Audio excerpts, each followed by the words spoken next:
중대재해처벌법 시행 1년 3개월 만에 첫 유죄 판결이 나왔습니다. 공사장에서 하청 노동자가 숨졌는데 법원은 원청 업체 대표에게 책임이 있다고 판단했습니다. 먼저 이매은 기자의 보도를 보고 그 의미도 짚어보겠습니다. 철근이 쌓여 있습니다. 지난해 5월 이걸 옮기던 하청 노동자가 아래로 떨어져 숨졌습니다. 건물 5층 높이에서 안전난간도 안전대도 없이 작업했습니다. 이 사고로 원청 건설사 대표가 재판에 넘겨졌습니다. 오늘 선고 결과에 대해서 저희 검은 사진을 가지고 알려주시거든요. 법원은 중대재해법 위반 혐의가 인정된다며 징역 1년 6월과 집행유예 3년을 선고했습니다. 원하청 현장 소장은 징역 8개월, 집행유예 2년을 받았습니다. 재판부는 A씨가 위험을 미리 확인하지도 안전평가 기준도 만들지 않았다며 대표이사로서 이런 의무를 일부만 했더라도 사망을 막을 수 있었을 거라고 했습니다. 하청 노동자 사망에 원청 대표의 법적 책임을 물은 첫 사례입니다. 하지만 노동계는 처벌이 약하다는 반응입니다. 매우 실망스러운 것이었다. 1년 6월에 3년이라고 하는 것은 거의 최저선에서의 선고가 아니냐. 법원은 업체 관계자들이 유족에게 사과하고 위로금을 냈고 재발 방지를 약속한 걸 고려했다고 설명했습니다. JTBC 임예은입니다. 노동부장을 취재하는 박민규 기자와 좀 더 짚어보겠습니다. 박 기자, 먼저 이번 판결의 의미부터 살펴볼까요? 네, 그동안 하청 노동자가 숨져도 원청 업체가 현장을 우리는 잘 몰랐다 이렇게 주장하면 처벌 거의 안 됐습니다. 그런데 이번에 중대재해법 첫 적용으로 달라졌습니다. 판결문 보면요, 이 도급을 주면 원청이 위험 확인하고 대응 기준도 만들어야 한다. 이렇게 적혀 있습니다. 원청 사장님에게 안전관리 의무가 있다고 법원은 명확하게 밝혔습니다.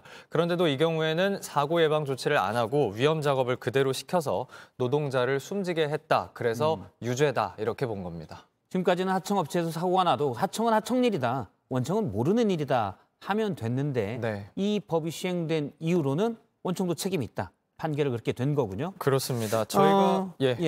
저희가 이제 분석을 해보니까요, 다른 사건들에도 영향을 줄 수밖에 없어 보입니다. 왜냐하면 지금 중대재해법 위반으로 재판에 넘겨진 사건 14건, 이 가운데 11건이요. 80% 정도가 하청 노동자 사고에 대한 원청의 책임을 묻는 경우입니다. 떨어지고 깔리고 자재에 맞아서 다양한 이유로 숨지는 노동자들 대부분 하청업체 소속이라는 거죠. 이렇게 기소가 된 사건들 이제 재판이 시작되거든요. 오늘 첫 판결이 나왔으니까 앞으로 원청이 지켜야 할 의무는 더 넓게 인정이 될 걸로 보입니다.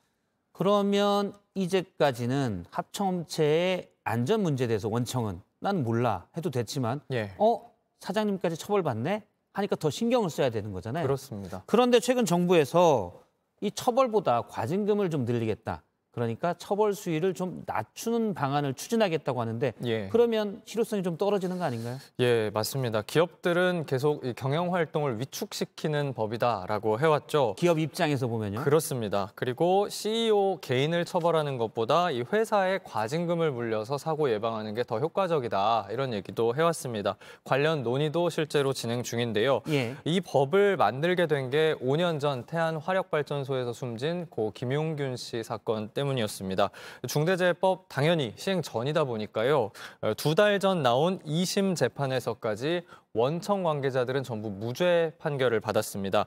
그러다 보니까 이 법이 없었다면 그때처럼 오늘도 현장 소장 같은 실무자만 벌금형 받고 끝났을지도 모른다. 이런 얘기까지 나오는 겁니다. 법이 시행된 지 이제 1년 3개월밖에 안 됐습니다. 처벌은 처벌대로 유지하면서 산재를 막을 수 있는 예방 정책은 따로 가야 한다는 지적이 높습니다. 그러니까 원청이 어쨌든 자금이 좀 더 여유있는 원청이 안전에 신경을 쓰라 이런 부분도 있는데 알겠습니다. 박민규 기자였습니다. 수고했습니다.